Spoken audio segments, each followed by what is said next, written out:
shukisha mzee. Hapa hakuna stage. Wala shukisha ama mimi kapiga nduru na pesa yako msilibi. Mimi sitaki kisirani. Shuka. Thank you. Shuka. Poleni. Wacha nipigia mtu wangu wa insurance akuja washughulikie. Mtasign hizi forms. In a few weeks time mtakuwa mmepata fidia yenu. Poleni sana. Kwani kampuni ya Ipima ilifungwa? Unataka kusema hatutapata pesa? Wewe na hizo unaangalia namna hiyo. Policyholders Compensation Fund PCF ilibuniwa ili kufidia wadai wa kampuni ya bima ambayo imewekwa katika usimamizi wa kisheria au leseni yake imebatilishwa. Iwapo umejaza claim forms na insurance ikakubali kulipa lakini ikafungwa, tembelea tovuti ya www.pcf.go.ke kisha ufuate taratibu za kujaza claim na utasaidika kupata fidia. Policyholders Compensation Fund, dhamana ya bima yako.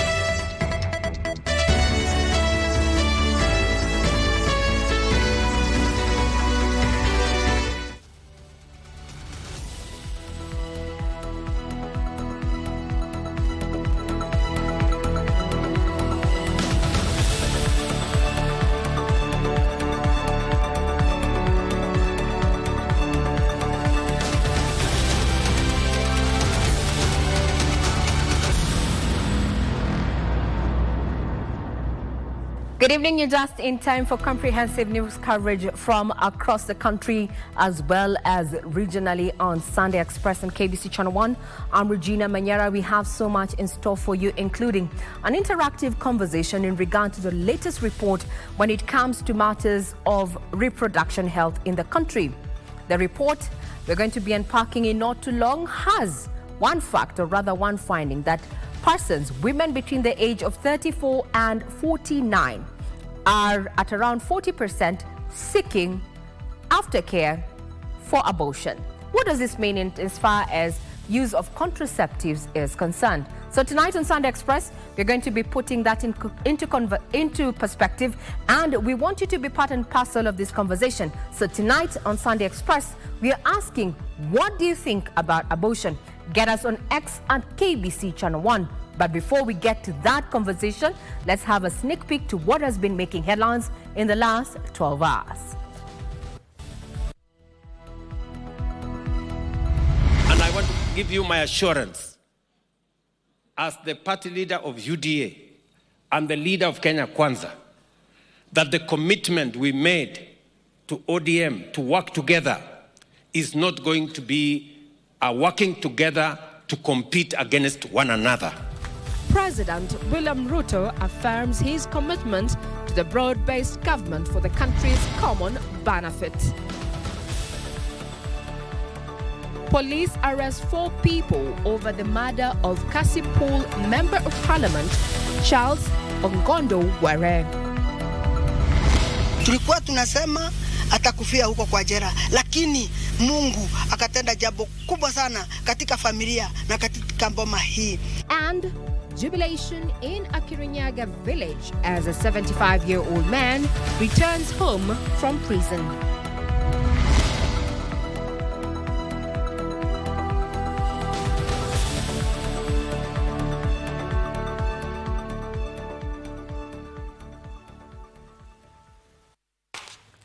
Good evening. This is Sunday Express on KBC Channel 1. I'm Regina Manyara, and my colleague is none other than Byron Abuli.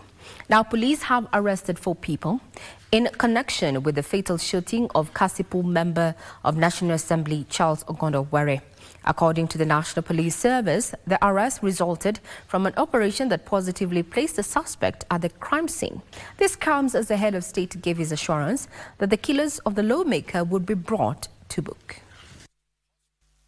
The murder of Kasipul Member of Parliament Charles Were has stirred political tension in South Nyanza, with local leaders, especially from Homa Bay County, home to the late lawmaker's constituency, citing political assassination and piling pressure on the government to hasten action on the culprits. Don't take lives of our people because of a political seat. Ndiwa constituency is another one, where people are just cutting each other with bangers in the name of politicians. The disinformation that has flooded social media, it is not by coincidence. It is well orchestrated, it is well mobilized, it is well funded, it is well run, and the idea is to cover up the murder of Were.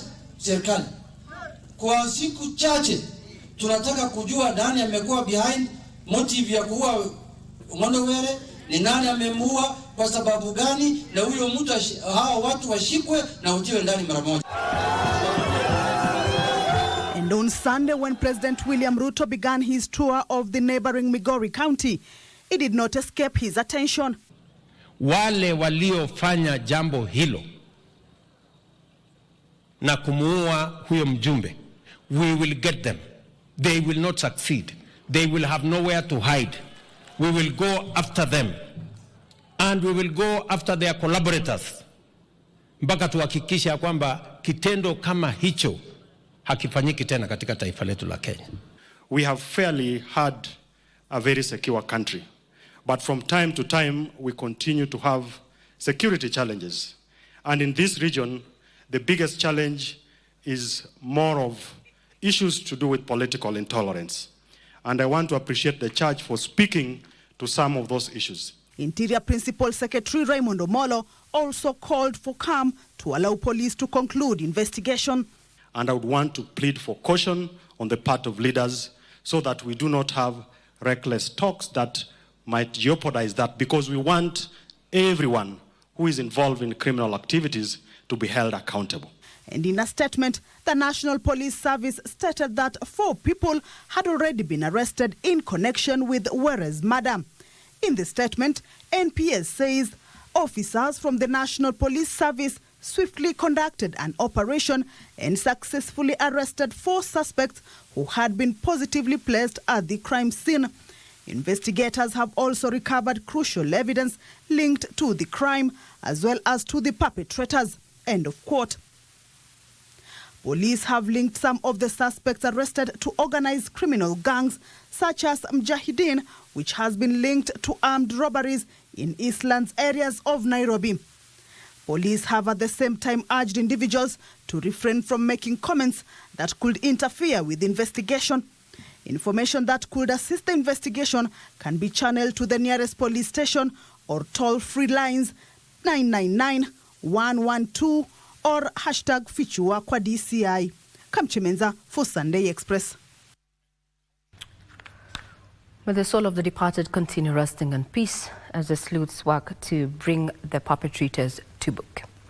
To the political scene now, Prime Cabinet Secretary and Cabinet Secretary for Foreign and Diaspora Affairs, Musalia Mudavadi, has called on the people of Mount Kenya region to join together other Kenyans in forging national unity. Mudavadi says the prosperity of the country is hinged on the unity of purpose that will propel development across the nation. Prime Cabinet Secretary Musalia Mudavadi, accompanied by UDA members of Parliament from Mount Kenya region, attended a church service at AIPCA in Othaya, Nyeri County, where he appeared to warn the vote-rich Mount Kenya region against supporting the opposition. Na mimi nataka niwashukuru viongozi wa hapa. You are solid. You are solid. Na nyinyi mkicheza vile Kimani Chunga amemueleza, sisi tunanyemelea. Mkicheza, mkiteleza, mkiwachilia, tutachukua. We will take. Kwani unafikiri namna gani? So a bird in hand is better than 10 in the bush. Mudavadi challenged the region to solidify their support behind President William Ruto, saying he means well for the region. Saa hii umeona maendeleo imekuja hapa siku kidogo tu. Kwa hivyo nimwambie mimi nitaendelea kushikana na serikali na itaendelea kuungana na serikali yetu ile inaleta maendeleo hapa Udhaya. Sisi ndio tulichagua serikali na William Samoei Ruto ametupatia chochote ambacho tulikuwa tunataka kwa serikali. Kwa hivyo hii serikali ni yetu. Wewe unaweza toka kwa nyumba yako uachie mtu mwingine? Si nyumba ni yako? Unaweza potea uachie mtu mwingine? Sisi kama jamii ya Mount Kenya, hii serikali ni yetu na tutakaa kwa serikali yetu na tutashikilia na tuombee serikali yetu, kwa sababu huu ni wakati wa kufanya kazi, sio wakati wa siasa.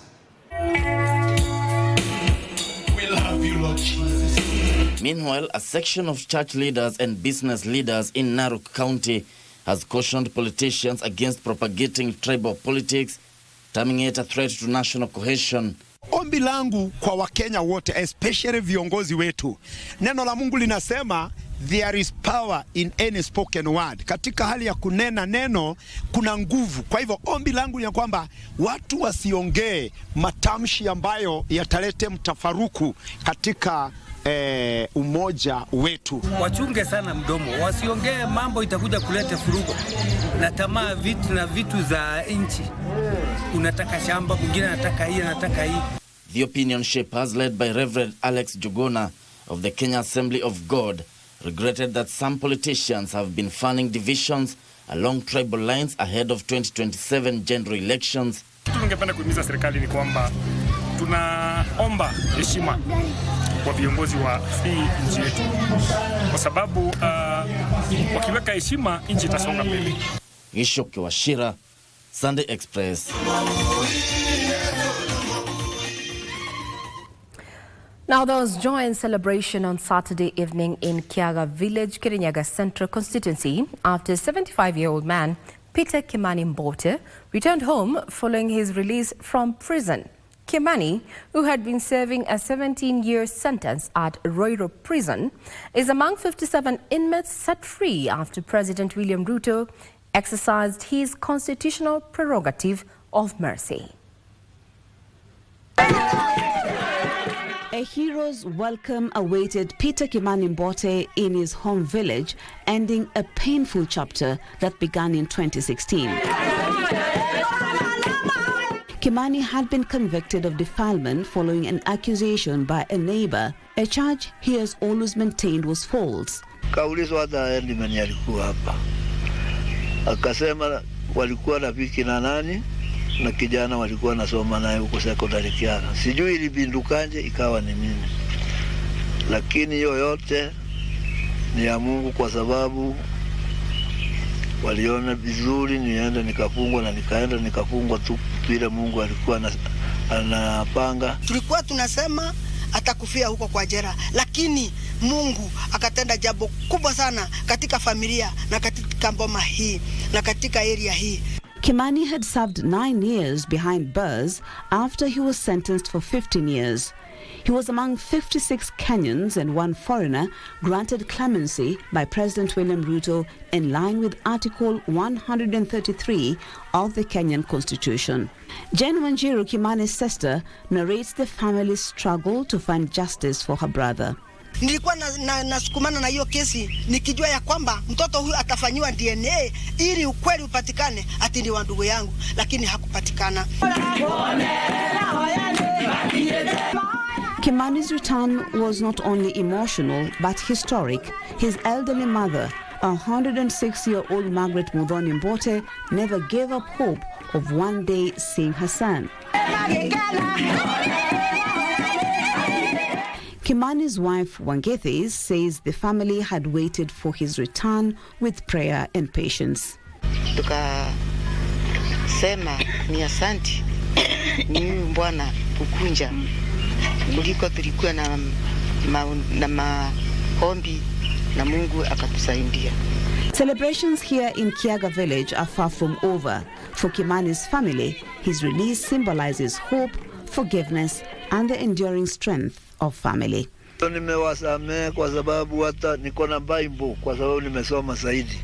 Na huyo my comrade nitampatia moja, na hiyo nilimwambia nitampa na alikubali, na niko nayo hapa.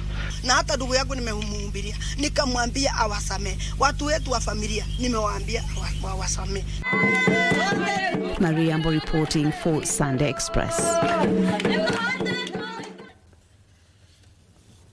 Integration into the community for those, we refer to them as jailbirds there. Now, a distressed family in Todo Village, Kangema constituency, Murang'a County, is pleading with government agencies as well as well-wishers to help them in tracing their 23-year-old son. Eric Joseph Irongo, a fourth-year marketing student at the Cooperative University of Kenya in Karen, Nairobi County, went missing on Sunday, April 13th this year, that is 2025, and efforts to trace him have proved futile. At Tuthu Village, Kangema constituency, the family of Eric Joseph Irungu is in agony. This follows his disappearance without a trace 3 weeks ago. A tearful Joyce Wanjiku, Eric's mother, recounts the final conversation she had with her son. Kuna mtihani alikuwa anafanya hiyo siku na hakufanya. Joyce says her son had been diligently preparing for his final exams. However, several attempts to reach him shortly after their last conversation proved unsuccessful. Nilimpigia hiyo saa 3 hakuchukua simu. Nikakaa kidogo kitu saa 4 pia nikapiga hakuchukua simu. Nikalala nikaamkia hii siku yenye ilifuata ilikuwa Jumatatu. Ni hiyo siku yote nilishinda nikipiga simu na haikuchukuliwa. Concerned, the family initiated a search by dispatching some relatives to trace him. Their inquiries at the university confirmed their worst fears. Tulimpigia simu tukamkosa, tukatuma watu Nairobi wamemkosa hata mahali anakaa, na sasa tukafika mwisho.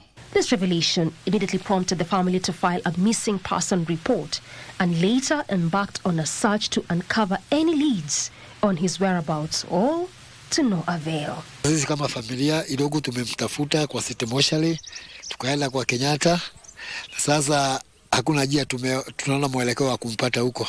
The family is now calling on government agencies and well-wishers to help them locate Eric. Na tunaomba watu, serikali na watu wote watusaidie kumtafuta pahali anaweza kuwa. Meanwhile, the family and community members continue to gather at Eric's rural home for daily prayers with the hope of a reunion with their son. Should anyone spot Eric, you can reach the family through the phone numbers 0711 26 1072 or 0719 82 63 09. Doreen Arange for Sunday Express.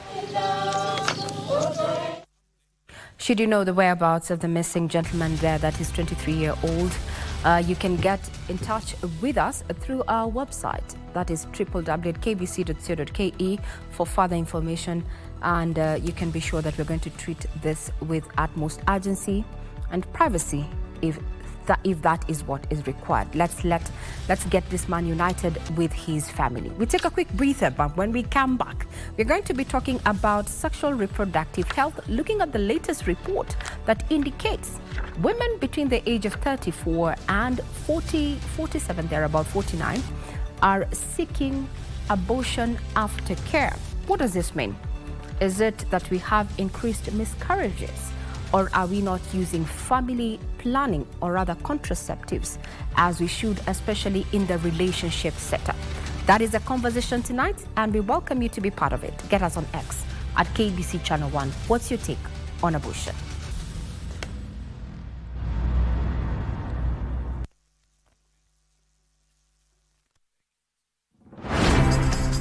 Je, umewahi kuwa na deni ya KRA? Basi usiwe na shaka. KRA wakishirikiana na KBC wamekuandalia roadshow murwa kabisa. Jiunge nasi tukufahamishe kuhusu KRA Tax Amnesty Program na jinsi utakavyoweza kusamehewa adhabu na riba na KRA. Pia tutakuwa tunakusaidia kujaza fomu za kodi za mwaka 2024 na kukusaidia na huduma za KRA kwa mtaa wako. Kuanzia Ijumaa tarehe 9 hadi Jumapili tarehe 11 mwezi Mei, Tutakuwa na mobile clinic mjini Nairobi katika maeneo ya Junction Mall, Imara, Ruby's Petrol Station, Thika Road Mall, TRM, Sarit Center, Kibra, Buruburu. KRA, tulipe ushuru, tujitegemee. Hii ndio ile location nimepokea. Hii kibuyu inakaa ile ilitumiwa na kina Deta ni Kimato kupigania independence. Hiyo unafaa ushike. Nisamee tu tafadhali. Ni nakwambia ukijaribu kuleta hindo. Na nenda kuambia maafisa hii. Sema sonde. It is a taboo for an African woman to be on top ya roof. Hatuna mchezo sasa. Sisi huko sasa wewe kuja nikubebe. Nini? Unafanya mroba masarau makosa. Hii ni XP. Hii ni shika yeye.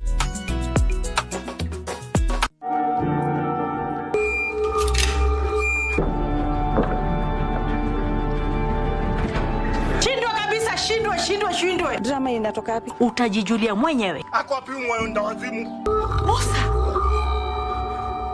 Put it the way it is. Lazima nimbalize leo. Kwani nini mnaulizana na dad? I want to be here with my dad alone.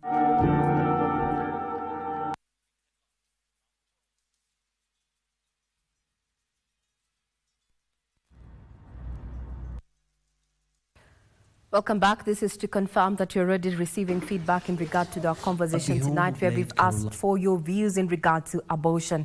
Remember, get us on X at KBC Channel 1, and we're going to be sampling that in the course of this particular broadcast.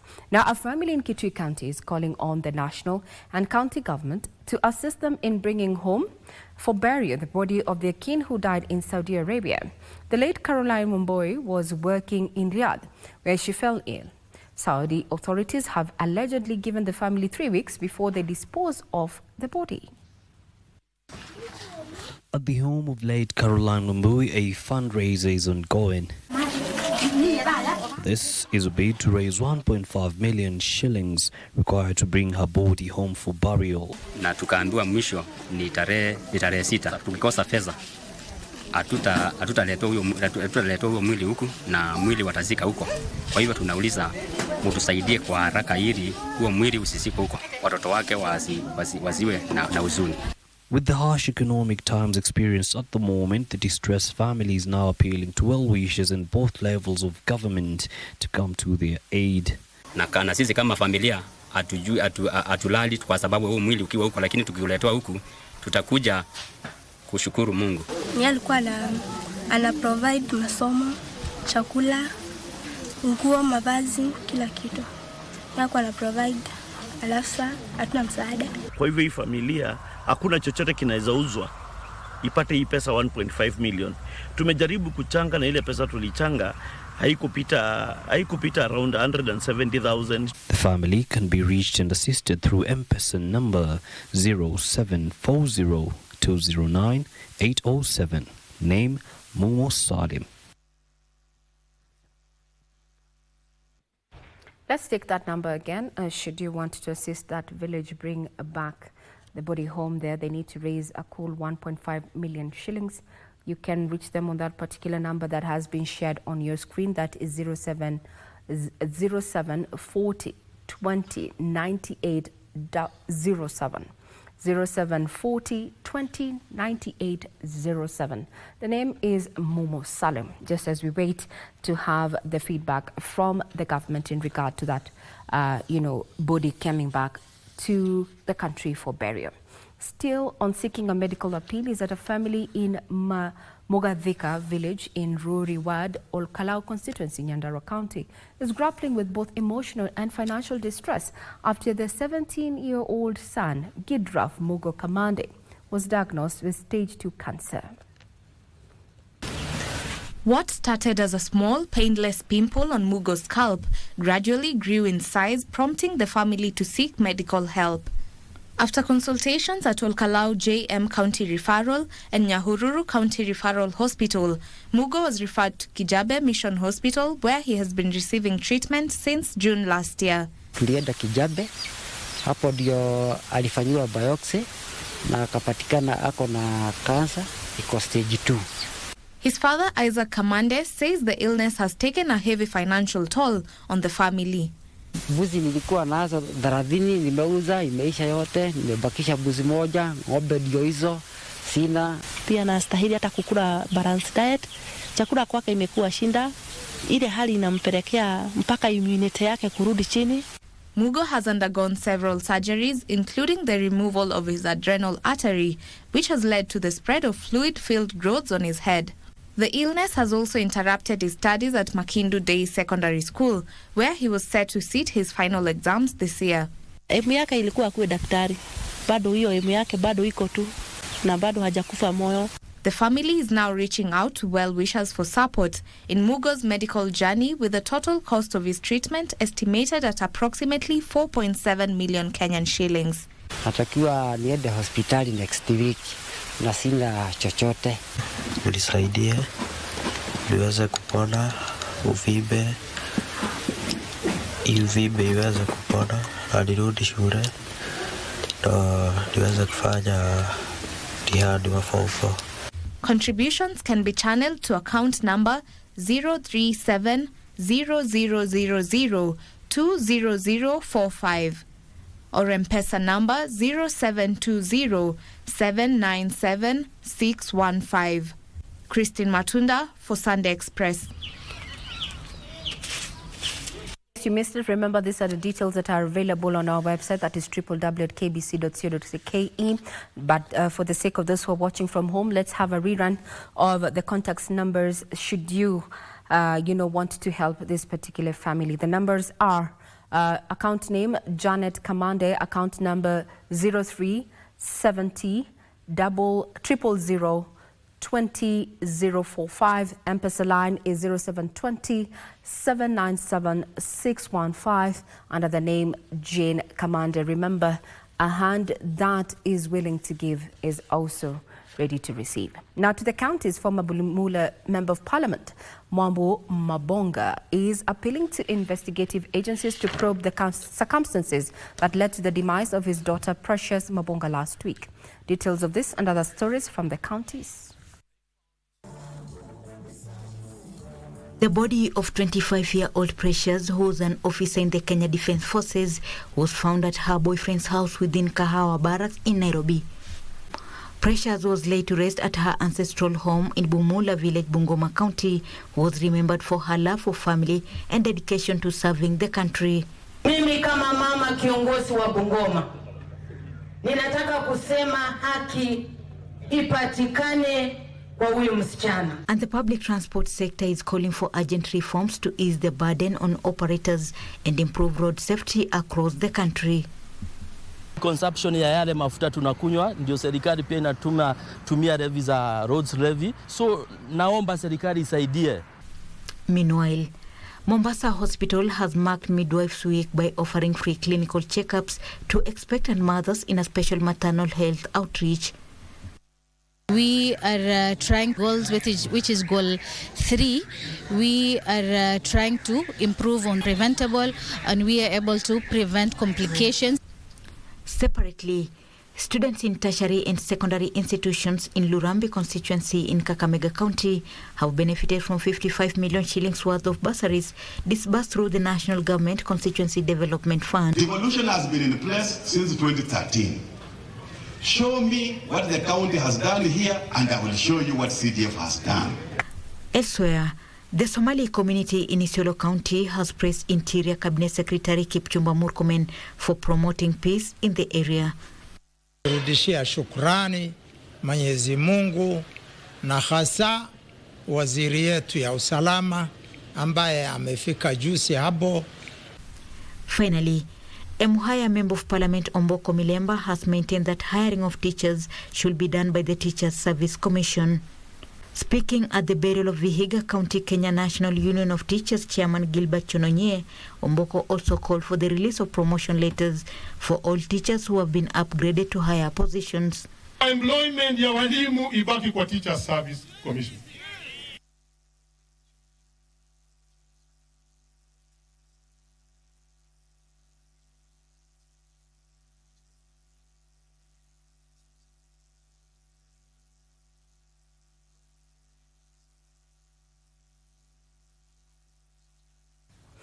Now, from the counties to Migori County, where President William Ruto has reiterated his commitment to fostering a unified administration through the broad-based arrangement. Now, the president's reassurance to run an equitable and just government comes amidst growing revolt to the political truce between UDA and the opposition-affiliated ODM party. As Wycliffe Okech now reports from Migori, the head of state, however, warned that new governance will focus on propel much development across the nation. President William Ruto on Sunday began his 3-day working tour of Migori County with an interdenominational prayer service at Kadika Primary School in Suna East constituency. It was here that the head of state reassured the nation of his commitment to running an inclusive administration through the broad-based arrangement. Kenya hii haihitaji migawanyiko, haihitaji ukabila, haihitaji chuki. Ni tuwaunganishe wananchi wa Kenya, na Mungu ametupatia nafasi ya kipekee katika serikali hii ya broad-based, serikali ya mapana na marefu, ya kuhakikisha ya kwamba hakuna sehemu ya Kenya inawachwa nyuma. Na tumekubaliana ya kwamba mambo ya maendeleo ni haki ya kila sehemu ya Kenya. And amid a growing revolt from a section of the ODM faction, which is party to the broad-based system of governance, President Ruto challenged leaders across the political divide to avoid antagonism and instead champion leadership of cooperation. Vile tulikubaliana na Mheshimiwa Raila Odinga, we must work together. We must hold hands together. And I want to give you my assurance as the party leader of UDA and the leader of Kenya Kwanza, that the commitment we made to ODM to work together is not going to be a working together to compete against one another. We are going to collaborate, we are going to partner, we are going to work together. Area leaders accompanying the president reiterated their support for an inclusive administration. And those people in ODM sometimes who go overboard, I will remind them, one of the MOU conditions, there was nothing like abusing government or president. Those who are annoyed, who think that this broad-based government is not right, they are actually vomiting on us from within. Why don't they get out and vomit from us without? The leaders who are here must fight the fight of economic equality, economic justice in this country. Tuwache kuvurutana kando kando, tuwapende hao wananchi ambayo wametuheshimu, wametupatia nafasi kwa kiongozi. Tuvute pamoja, tutafute rais aje hapa mara mingi na tuendelee na hiyo formula. Ruto's bag of goodies for Migori included plans to expand and upgrade to bitumen standard key roads, besides construction of at least 2,000 affordable housing units in Kehancha, Kuria West. For Sunday Express from Migori County, I am Wycliffe Okech. Still from Migori, 3 individuals have been arrested in Kuria West, Migori County, over an incident where a shoe was thrown at President William Ruto while he was addressing residents. Preliminary investigations indicate that the Sunday evening incident may have been politically motivated. Authorities are pursuing crucial leads that could see more suspects apprehended.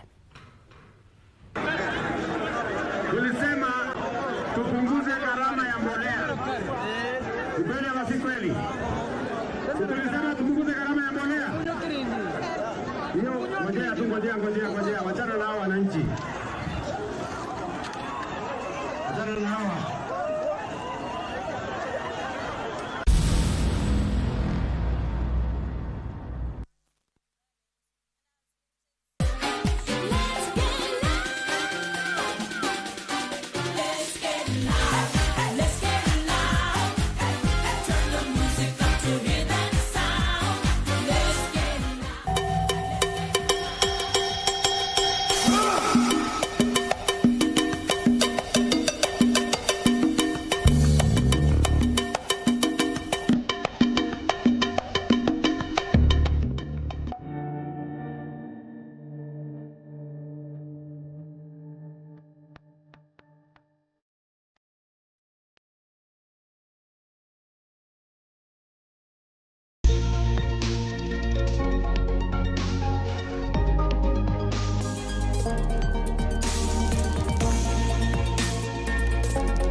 say the earth without art would just be get it? We circumnavigate the globe and traverse the local scene to bring you art and culture at their very best.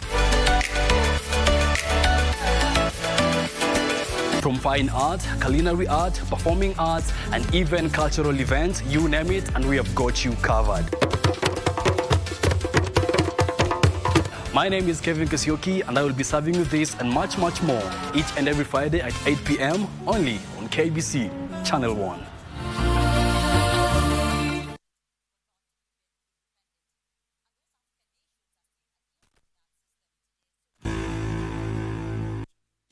And glad that you're still with us. It is time for the latest from the world of sports with me, Bernard Okumu.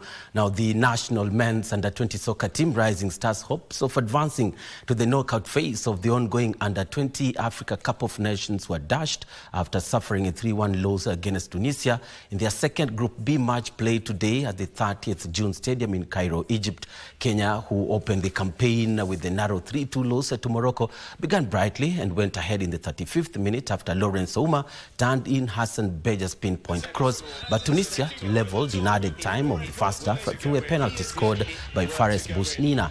Omar Ben Ali and Aladin Debali added 2 more goals in the second half to hand Tunisia their first win after losing by 1-0 to Nigeria in their opening fixture. Now the loss inevitably dims Kenya's chances of advancing in the tournament ahead of their final group match against Nigeria on Wednesday. Have finally scored to go ahead. Kenyan resistance broken. And the North Africans celebrate calamity at the back. Well, he hasn't been on the field for very long. Dendani on hand to profit, and he couldn't miss from there. Information of the yellow card. And Debali.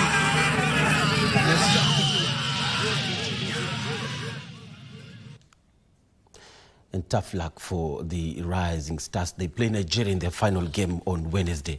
Moving on, defending champions Gor Mahia narrowed the gap between them and Football Kenya Federation Premier League leaders Kenya Police FC to 2 points after registering a narrow 1-0 victory over Shabana at Gusii Stadium. Now Sylvester Owino headed home the winner with 10 minutes to play to hand Kogalo the vital points that moved them to second place with 53 points to a drift of leaders Kenya Police. Police, on the other hand, tightened their grip on top of the grid after earning a 1-0 win over Kariobangi Sharks at Kenyatta Stadium in Machakos. A second-half strike from Marvin Nabwire was all that Police needed to secure the maximum points that consolidated their league leadership. In other results, Murang'a Seal registered their first win in 2025 after narrowly edging out relegation-bound Nairobi City Stars 1-0, while Mara Sugar battled to a 1-1 draw with Ulinzi Stars.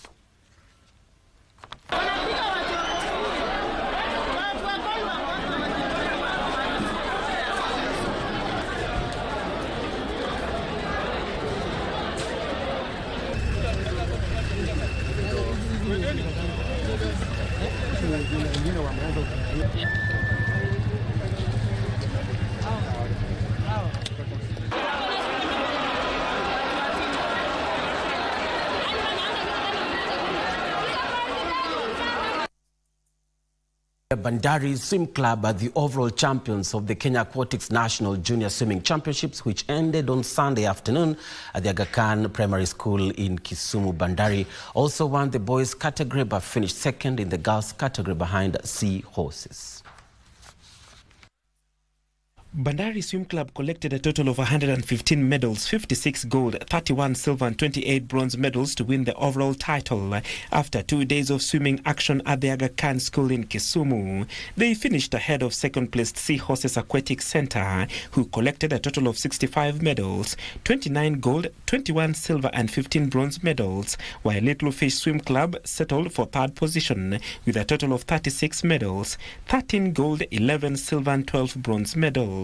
This gala was very fun and I enjoyed it. I met very many new friends, and how I prepared for this gala, I trained a lot.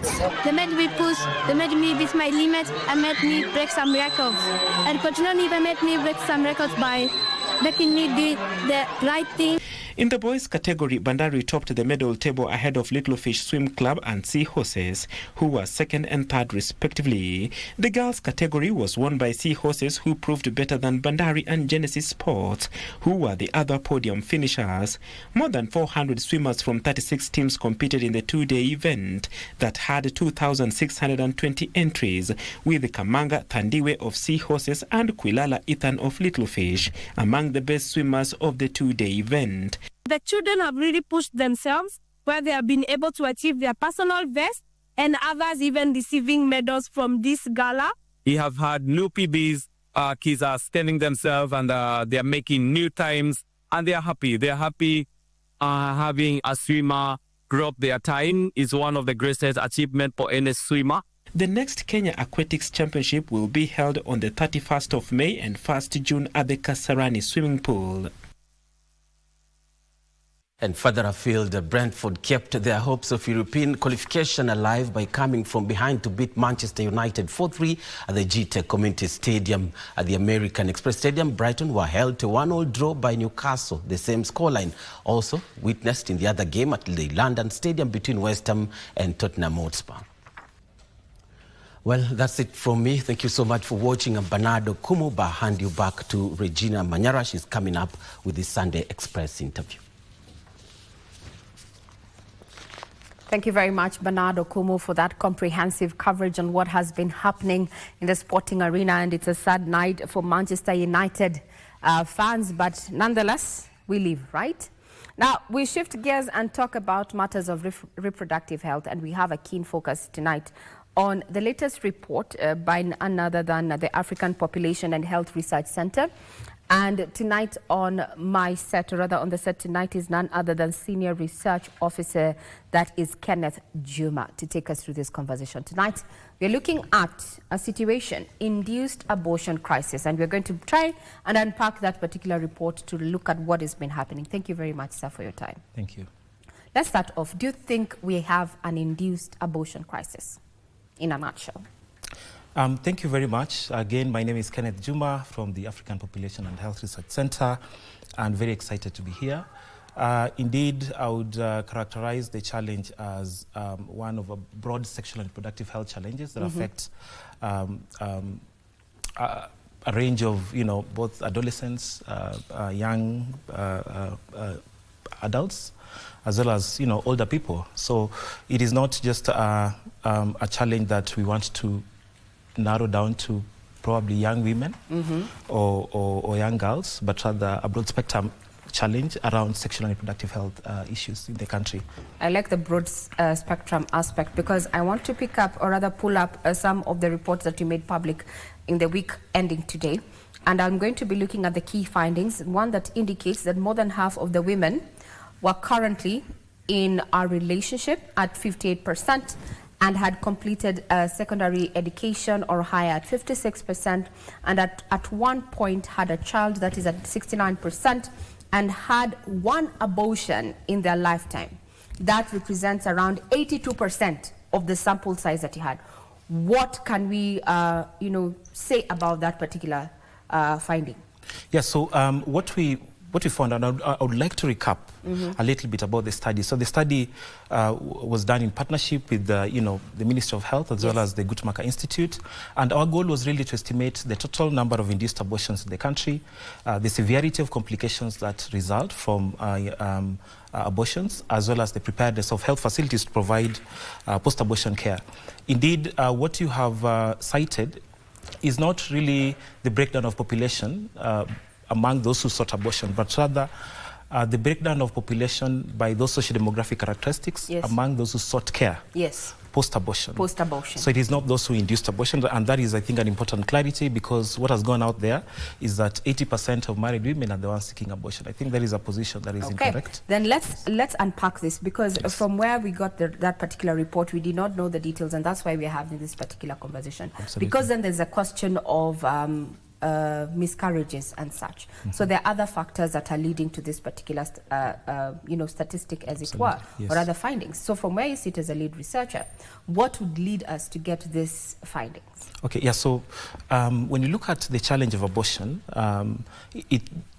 abortion is sort of the outcome of a pregnancy. And what we cite in our findings as the leading driver of abortions, the numbers that we cited, is really unintended pregnancy. Unintended pregnancy. Unintended pregnancy. And then the question is, what causes unintended pregnancy? Unintended pregnancy is mainly driven, again, by sometimes lack of access to modern and effective contraceptives, or sometimes the access is there, but rather people lack awareness and education around the need and value of modern and effective contraceptives.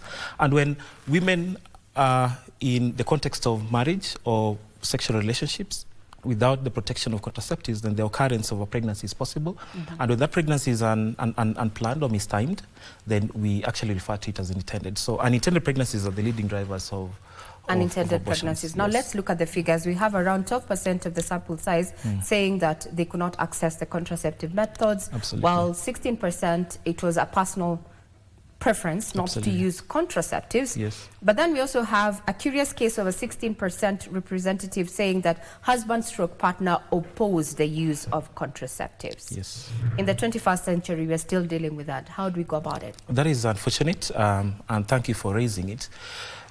From our data, we note that a good number are opposed to family planning methods, and this can be linked to a range of sociocultural dynamics, people's feelings around contraceptions, the labeling around use of family planning or contraceptives, and also sometimes there are a lot of misconceptions and myths around around family planning. People citing consequences that are linked to the use of these family planning methods that sometimes are not true. Some experiences are true and need to be checked into, but others are more broad misconceptions around contraception. So our data details a huge proportion of women who are simply opposed, and those could be linked to fear of side effects. Again, we'll get to that. I want to look at the aspect, we're looking at this family setup. The partner/husband has opposed to the use of contraceptives and such. And then I bring up the question is, what is the role of the man when it comes to family planning? Thank you. The role of a male partner is important, and that must not be not be emphasized. So in most cases, men can act as supporters, providing resources to access these services. Men can also act as moral supporters, enhancing the women, enhancing the ability of the women to be able to seek and access these services.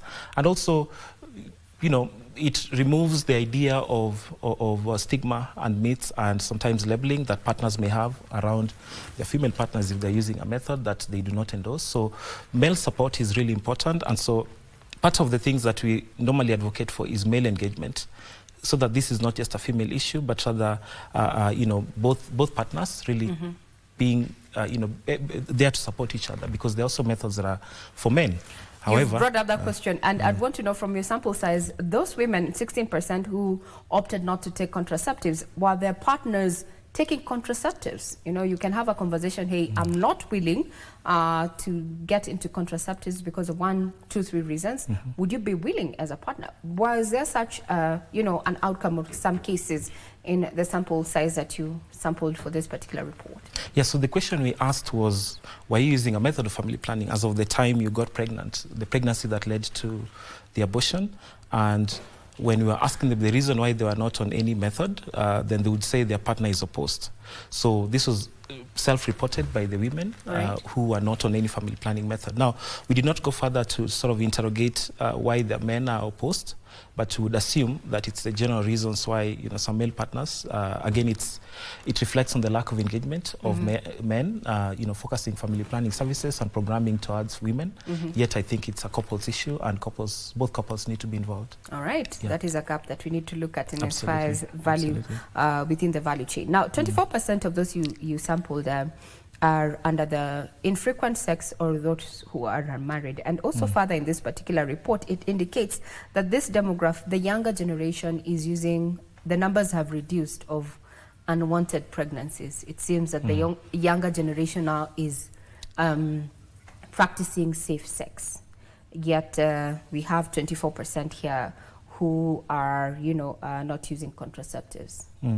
So the general trend is that unintended pregnancies have indeed reduced, yes, compared to 2012. The younger generation, yes. So among the younger generation, perhaps again it's the efforts by stakeholders to improve access, especially to the young people, which is, I think, kudos to all stakeholders involved. However, there's still a huge gap. When you look at our Kenya Demographic Health Survey, the proportion of unmet need is highest among younger adolescents and young people, meaning that it's unlikely, for a young person below the age of 18 who is sexually active to be able to access an appropriate method of contraception, even if they wanted. So that's a gap that remains, and I think those are some of the missed opportunities that as stakeholders within the health sector need to address to make sure that we seal the gap in terms of pregnancies that then become unintended and may result in induced abortions. Another finding for this particular report, which really piqued my brain, is that 31% of your sample size did not think that they could get pregnant. Now that is a glaring issue there, because if you're having unsafe sex, I mean, the result, if it's not a child, it's a disease. Yeah. So again, I would like to contextualize that response. Did not expect to get pregnant to a number of issues. One, it could be that they do not have stable partners, or that they're not in a formal marriage, or that they do not expect whatever happened to happen at that time. So again, it's a cluster of issues that may have sort of made them feel like they're not at risk of pregnancy. And again, also it's also about information and awareness. We do know that there's very limited information and awareness among, especially the young people. They grow up, in a very vulnerable situation, but with very limited protection in terms of education and awareness. So this sort of a response may be emanating from that group of people who are not very aware about their personal sexual and reproductive health positions and the likelihood of a pregnancy occurring. All right. Yes. Now the hugest number is at around 42% who said they fear the side effects, or rather they have concerns over the contraceptives that are out there, family planning methods. So a clarion call to those who are in this particular, as a lead researcher, what do you think we need to do? There's value in really strengthening family planning counseling and the comprehensiveness of the counseling, and making sure that we match the family planning or contraceptive product to the fertility desires or intentions of the client, because there are a lot of disappointments sometimes that emanate from mismatch of someone's intentions vis-a-vis the method that they are, that they ultimately take up. And so when that mismatch occurs, you tend to find people reporting outcomes that they see as side effects, but perhaps it was an issue of proper counseling, comprehensive counseling, as at the time being given the method. So then word spreads, blanketing negativity around family planning, as a programming area, sometimes really anchored on that lack of proper counseling and matching everyone's product to their fertility intentions. So if you intend to get pregnant in 2 years, of course there's a method that works for that. If you intend to get pregnant within this year, there's also a method that works for that. So that matching and proper information comprehensively delivered in a language that is understandable to all the clients, I think would address that part of people fearing side effects. Abortion is illegal in this country, and maybe it is also working to counter, access to safe abortion, so to speak. Though the numbers are very, you cannot compare the 72% to a medical or medical abortion or the manual vacuum aspiration, which happens in a medical facility. 8%, 72% would say, the monitored process is winning in this. But then again, the aspect of it being an illegal procedure, how then does it, affect the whole spectrum when it comes to induced abortions? So, well, I would like to correct the statement that abortion is illegal. Abortion is legally restricted. Legally restricted, not illegal. Not illegal. Legally restricted. Legally restricted, which means it's allowed under a limited set of conditions, including in the opinion of a health provider when there's need for emergency care, or if the health or life of the woman is at risk, or if deemed necessary by any other trained professional. So it means it's an open deemed necessary by any? By a health professional. By a health professional. Absolutely. Yeah. So because of that, then there are opportunities to access safe abortion, including sexual violence, for instance, right? However, because of these restrictions and limitations, and we know our penal code, which is, dated in the colonial era, also criminalizes abortion. So it creates a condition where both providers are fearful, women are also fearful. There's a lot of community stigma. So it leaves women in a situation where they have to resort to clandestine, yet unsafe methods. Okay, so even the manual vacuum aspiration that is cited in our report, which is a surgical procedure, certainly perhaps is not offered in public facilities. It's perhaps only offered in private settings, and the medication abortion is sort of the opening window for women. Now that is where I was getting, because at a cool 62% is actually opting for this, and I'm wondering, at some point, we'd had a report that had also documented there being a prevalence of over-the-counter medication to terminate pregnancies and such. Medication, and how are we regulating this? You've said it is not illegal, but then it's shrouded in some areas with a lot of, it's a gray area, so to speak. Yeah, pro-life, pro-choice. Now, I think I would like to sort of restructure the question to more of how do we protect the women? Indeed. From the very unsafe abortions that perhaps occur that then threaten their lives, yes, and health and well-being, and not only their health and well-being, but rather both the immediate health and future well-being, ability to be constructive members of the society.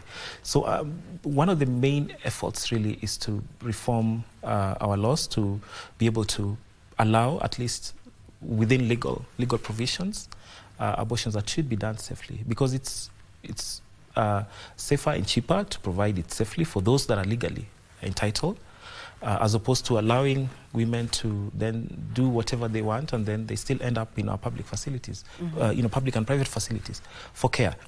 And that post-abortion care is legal and will be provided, but at a very costly price. So I think the choice we have as a country is to have a thorough debate around this very sensitive topic, and to discuss it with a lot of objectivity as to how can we reduce the harm that is leveled to women and girls, and also, to basically protect them. Yes. So from a professional point of view, and also your opinion then, is there a yes or no to abortion? It's quite a controversial conversation. Have we come of age to, abortion itself, it's somewhat taboo, as we call it, other than the legal aspect and such. Yeah. So on a professional point of view, what is your take on that? Because that's the question we've been asking some of our viewers, and I'd want to sample their views as we bring this to a close. What's your take on abortion? Thank you. So I'm sort of privileged to give that answer. However, from our research really, and this is not a personal opinion, each case of abortion has a very intricate story behind it, and that when you don't understand, then you may never know why they made the choices they made. So sometimes people's opinions, even my opinion, shifts depending on which situation I am in. If it's your sister, your answer is different. If it is your daughter, your answer is different. Yeah. If it is some unknown person out there, your answer is different. So again, that's why I say that the answer to that question sometimes is very situational. Is fluid. It's very fluid. Yes. And depends on the person that is wearing the shoes. All right. Yes. Now, from your sample size, maybe you give us what those who had actually gotten aftercare, abortion aftercare, within the relationship setup. Absolutely. What reasons did they give? Because when you look at the report onset without looking at the nitty-gritty details as you have unpacked, you'd be wondering, the person who's already had a child, a person who's in a relationship, and someone who is married should be open to having more children. Yes. But for them to be procuring, it's a misnomer.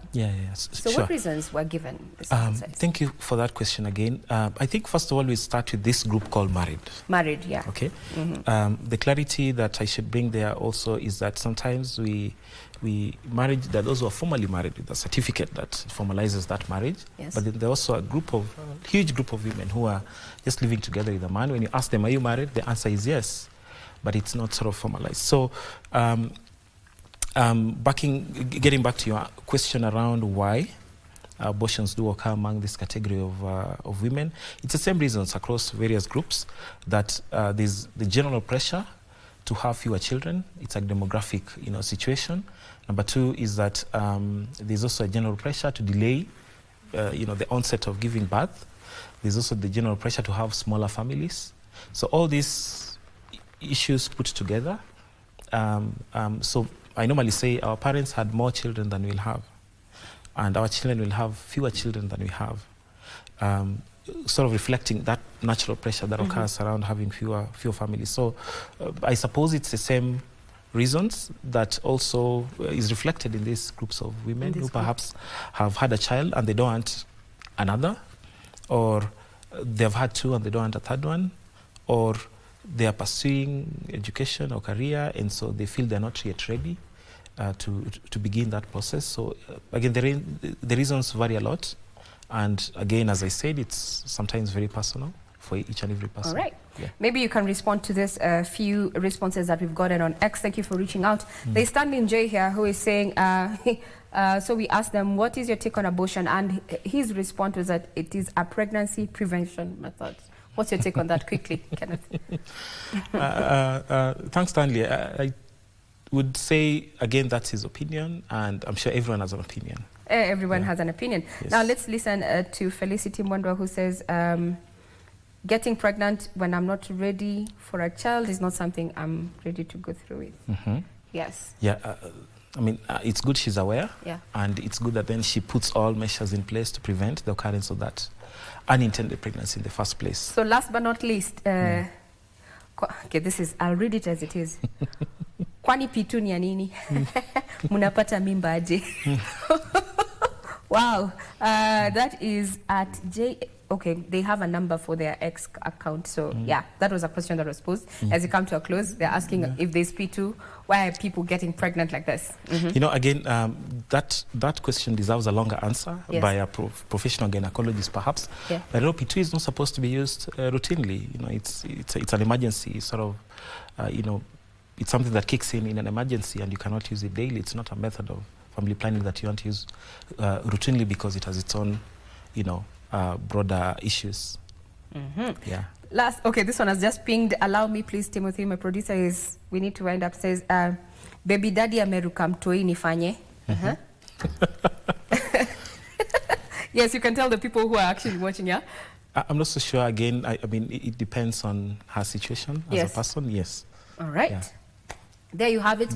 We're going to be continuing to unpack this particular report, especially looking at those gaps that have been highlighted by our guest tonight, that is Kenneth Juma, who is a Senior Research Officer at African Population and Health Research Center. And this is in regard to a report that is already making airwaves since the beginning of this week, just looking at those gaps when it comes to matters of reproductive health. What he has said is that the report did not seek to find out or, bring out that who is conducting or rather who is undertaking or procuring abortions, whether married or not, but they were just looking at what is happening on ground when it comes to matters of abortion, especially aftercare and such. And take home is that situation when it comes to abortion, the situation is quite fluid, but a recommendation is that we need to retweak our legal mechanisms to ensure that these procedures are done in a safe and conducive environment. I'm Regina Manyara. My guest has been none other than Kenneth Juma, as I mentioned, the Senior Research Officer at African Population and Health Research Center. I wish you a pleasant week ahead. Have a great night. Thank you.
Ako wapi mwenda wazimu? Ako wapi? Jemedari, chunga usivunje sheria tafadhali. Lazima nimmalize leo. Good morning, Kenya. The morning show that's got it all. We dive deep into issues shaping our country. Youth are a voice of a nation. What is the next step for the young people? Unpacking political landscape from Monday to Wednesday. We discuss family matters. It is very important to guard your relationship. And for your health. Someone doesn't wake up and they become an addict. It's in stages. We've got you covered each and every Tuesday at 9 a.m. Every Wednesday, it's all about The Viewpoint. A day in politics is like 1,000 years. Unpacking the biggest stories of the week, getting you insights and getting you ready for your day. And the package is not yet done. I get to fix your Thursday with some entertainment. Entertainment Thursday, it is. Good morning, Kenya. We shape your day. Good morning, Kenya. Every weekday morning on KBC Channel 1.